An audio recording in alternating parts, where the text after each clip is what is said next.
What if Dexter's most dangerous enemy wasn't a stranger, but his own brother? Brian MOSER isn't just another killer in the Dexter universe, he's the mirror image of Dexter, just without the code. But here's the twist. The Brian we meet in the books is wildly different from the one we see on screen. Different motives, different methods, even a different death. Let's break down how the ice truck killer changes depending on which version of Dexter you're watching or reading. Brian's origins as the NHI killer. First, there are no prequels for the book series, so there is no reference of Brian as the NHI killer in the written works. In Dexter Original Sin, however, the origin story for Brian MOSER is revealed. Despite being Dexter's biological brother, Brian and Dexter have completely different upbringings and philosophies in life. Following the death of their mother, Laura MOSER, Brian MOSER was not adopted by the Morgan family like Dexter was. After a failed attempt to murder baby Deborah, Brian was thrown into the foster care system and eventually left in a group home. All of this happened before he even reached adolescence. This was because Brian always had a frighteningly dark side to him, even as a child. And after having a number of dangerous emotional outbursts in every home, Brian was seen as unfixable and left to rot in the abusive group home. They said I had antisocial personality disorder. He lived there with poor care and having his medicine stolen. The new doctor said I was supposed to be on 3 new medications for the last 6 months. It's no wonder I'm not getting any better. Until he aged out of the system. As a result of his careless upbringing, he was naturally far less interested in the sort of code that would have him spare innocence like Dexter did. Dexter, on the other hand, was raised among a loving family with the Morgans. He had dark urges, much like Brian, but Dexter was trained under his foster father Harry's code to control them. There are people out there who do really bad things, and the police can't catch them all. So unlike Brian, Dexter only targeted specific individuals. Criminals who had committed murder against innocent people. Brian, on the other hand, seemed to kill without much rhyme or reason. The only obvious motives for Brian's kills in the show were to get closer to Dexter and to act upon the rage he felt towards his deceased mother for what he could only see as abandonment. This is the primary difference between Brian and his brother in both the TV series and the book series. Never has Brian waited to lash out against another person if it suited his dark urges. Dexter, however, tries his best to only kill other known killers. Killers without a code. Brian seeks to free Dexter from this habit, which he saw as an unnatural constraint on Dexter's true nature and unnecessarily imposed by Harry Morgan. After a dangerous confrontation with Harry as a young adult, "You shouldn't contact Dexter, and I'm gonna make sure you never do." Brian decides to approach Dexter after over 10 years, unable to suppress his desire to connect with his estranged brother any longer. This level of insight into Brian's early life is not provided by the books. And in the books, Brian never relented in his pursuit of Dexter. He was determined to be with Dexter and become a duo of skilled killers by any means necessary. There is no restraint shown by Brian in the books. He takes to manipulating everyone around Dexter in order to get closer to his brother, no matter the cost. Harry is already deceased, and there is nothing left to stop Brian from giving in to the pull he felt towards Dexter. He manipulates Dexter's sister Deborah, his wife Rita, You must be Rita.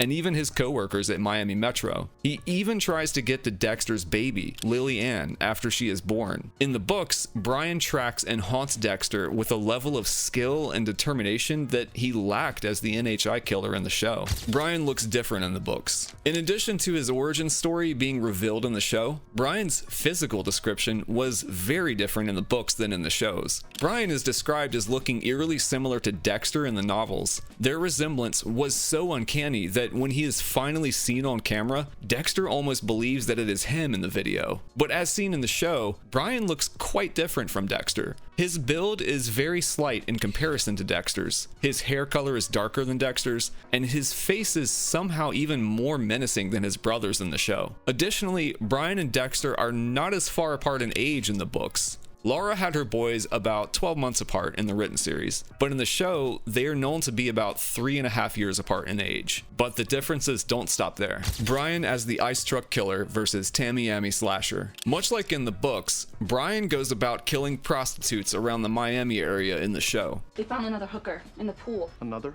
Chopped up in bits and pieces.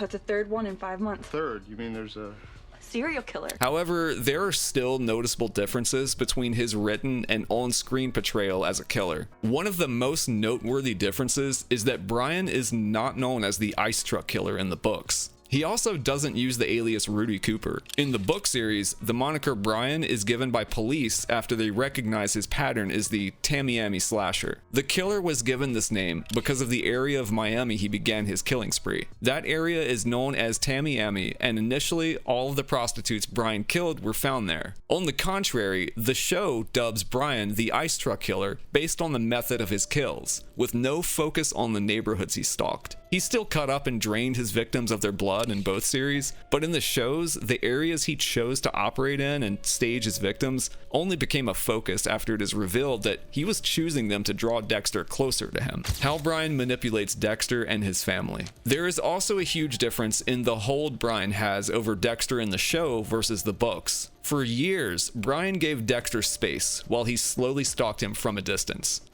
You're stalking my son. In the show, we see Dexter chasing the visage of a killer he only believes to be somewhat of a kindred spirit. In fact, I think this is a friendly message, kind of like, hey, wanna play? And yes, I wanna play. With no memory of his long-lost brother. But Brian was obsessed. He even set up an entire hotel room filled with blood to remind Dexter of their time in the shipping container with their dismembered mother. It gave Dexter a short fainting spell, I'm just a little queasy. I fell down in there. Never should have skipped breakfast. but did not bring his memory back fully. Eventually, knowing that both the police and Dexter were closing in an act of desperation, Brian pushed up his plans and took Deborah by force sooner than he'd anticipated. With each move, Brian sought to manipulate Dexter into joining him in his lifelong, unfiltered killing spree. He thought that he and Dexter were the same and that living by Harry's ridiculous code was a fool's errand. You don't have a code. Harry did.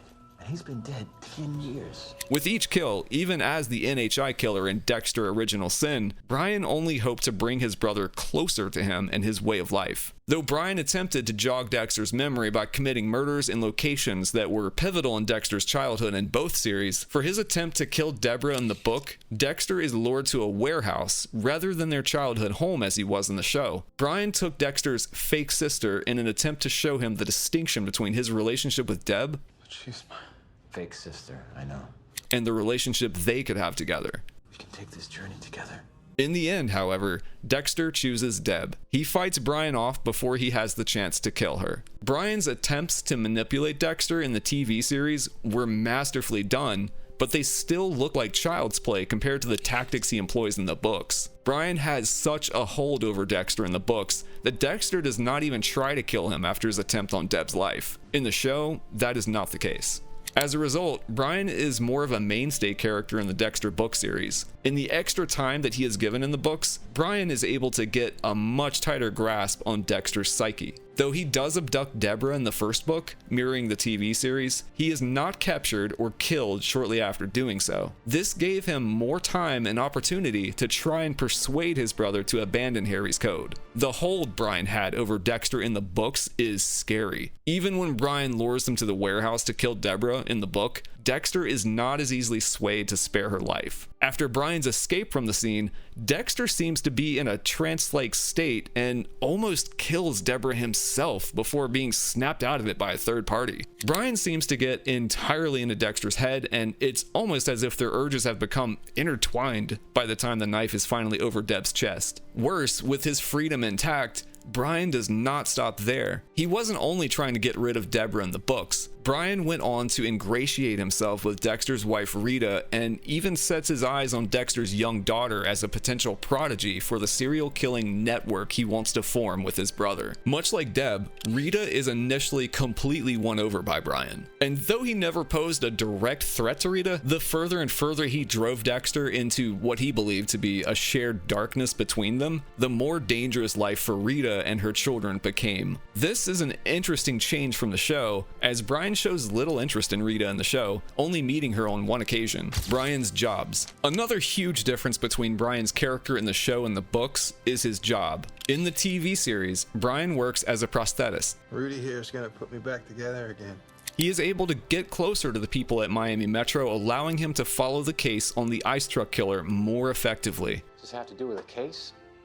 You could say that. All of this was because of his expertise in his field as it related to the crime scenes. His work in the medical field also lends to his ability to butcher his victims with a scary level of precision. Brian drained his victims of all their blood before chopping each of them into equal pieces. His work studying and creating body parts as a prosthetist would have given him the necessary skills to pull off his methodical kills. In the novels, however, Brian works a series of odd, almost transient jobs. He does not have any label as prestigious as a doctor. He worked in many different fields in the books. Within their pages, Brian Moser worked jobs that suited his particular interests at any given time. In real estate for some time, but as he descended further into his madness, he began work as a paramedic. As the written series continues, Brian eventually begins work as an enforcer for a dangerous drug cartel. In this role, he would carry out jobs and tasks for them that were violent or otherwise dangerous. This, of course, eventually draws Dexter and his family into yet another dangerous situation, but this storyline of Brian's was never reflected in the on-screen version.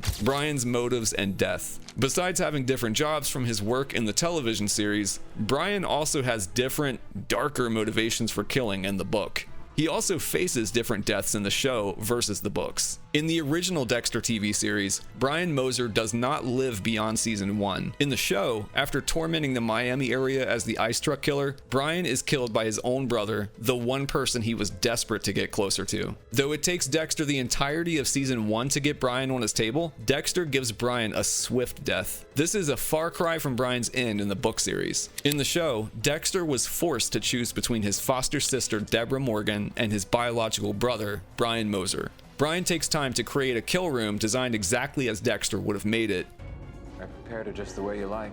Begging a few questions. Just how close was Brian to his brother all this time? And how did Dexter, a trained killer, not recognize that he was being followed and monitored so closely? In the end, this only speaks to the dangerous skills and abilities Brian Moser possessed. A trained and seasoned killer like Dexter should be virtually impossible to track. But apparently for Brian, it was a walk in the park. He was not only able to follow Dexter and watch him kill without ever being detected, but examine his kill rooms closely enough to be able to replicate one with incredible accuracy. Despite this naturally cunning and perceptive nature, Brian found himself strapped to a kill table just as all of Dexter's victims had. Ultimately, he was given the same fate. Dexter slits his brother's throat just as Brian is trying to manipulate him one last time, just as he had before so many times already.